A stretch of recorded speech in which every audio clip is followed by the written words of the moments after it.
السلام علیکم ناظرین عمران خان کو کیوں فوراً ہٹایا گیا؟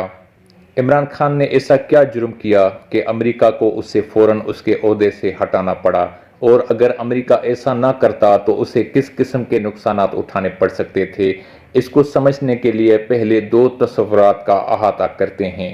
نمبر 1، پیٹرو ڈالر کیا ہے؟ یہ 1974 میں شاہ فیصل اور صدر نکسن کے درمیان ایک معاہدہ ہے۔ اس معاہدے کے تحت سعودی عرب کی ذمہ داری یہ تھی کہ اوپیک کے تمام ممالک کو تیل امریکی ڈالر میں فروخت کرنے پر راضی کرے اور کوئی دوسری کرنسی یا سونا قبول نہ کرے۔ فروخت سے حاصل ہونے والی تمام آمدنی امریکی بینکوں یا فیڈرل ریزرو میں جمع کی جائے گی، جس سے US ڈالر کی مانگ میں اضافہ ہوتا ہے، کیونکہ کسی بھی ملک کو تیل خریدنے کے لیے US ڈالر خریدنا پڑتا ہے اور یہ انتظام US ڈالر کی مضبوطی رکھتا ہے۔ بدلے میں سعودی کرنسی $1 3.75 ریال مقرر کی گئی تھی۔ سعودی معیشت کی حالت جیسی بھی ہو، امریکی ڈالر اور ریال کی شرح یہی رہے گی، اور یہی وجہ ہے کہ آج 48 سال بعد ہی $1 3.75 ریال کے برابر ہے۔ دوسرا، امریکہ نے گارنٹی دی کہ آل سعود اقتدار میں رہے گا، حکومت میں کوئی تبدیلی نہیں ہوگی۔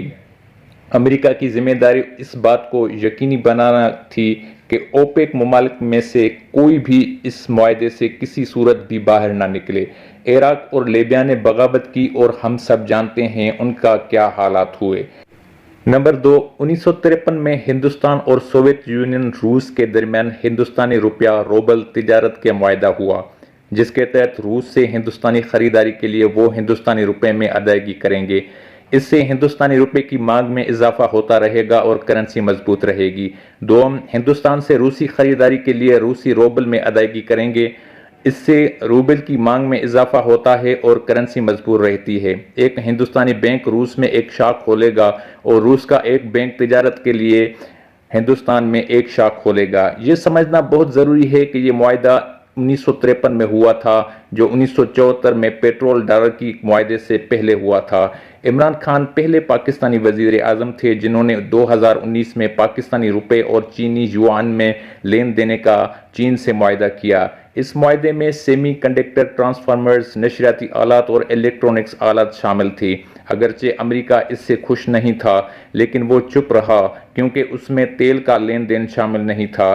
عمران خان نے 2022 میں تیل کے لیے پاکستانی روپے اور روسی روبل کا معاہدہ کرنے کے بالکل قریب تھا۔ یاد رکھیں، پیٹرو ڈالر کا معاہدہ 1974 کا ہے اور امریکہ پاکستان کے اس معاہدے کو کبھی قبول نہیں کر سکتا تھا، کیونکہ اگر دوسرے ممالک بھی اس کی پیروی کرتے تو US ڈالر کمزور ہو جائے گا اور امریکی معیشت میں گراوٹ آ جائے گی اور وہ مزید سپر پاور نہیں رہے گا۔ اگر عمران خان ایسا کرنے میں کامیاب ہو جاتا تو اگلے الیکشن ہارنے کی قیمت پر بھی پاکستان امریکی غلامی سے نکل آتا، اس لیے امریکہ کو اسے فوری طور پر ہٹانا پڑا۔ ناظرین، اگر عمران خان دوبارہ وزیر اعظم منتخب ہوتا ہے اور اپنی دوسری مدت میں وہ معاہدہ کرنے میں کامیاب ہو جاتا ہے تو روپے کی یہ مسلسل قدر میں کمی رک جائے گی۔ پاکستان IMF کو ادائیگی کرنا شروع کر دے گا اور تبادلوں کی شرح بحال ہو جائے گی، اور پاکستان 2 سے 3 سال میں IMF اور ورلڈ بینک کی غلامی کا تو گلے سے اتار پھینکے گا۔ معزز ناظرین، میں امید کرتا ہوں یہ ویڈیو آپ کو پسند آیا ہوگا۔ ویڈیو پسند آیا ہو تو اسے لائک کریں، شیئر کریں، اور مزید ایسے معلوماتی، دلچسپ اور انٹریسٹنگ ویڈیوز کے لیے ہمارے چینل کو سبسکرائب کریں۔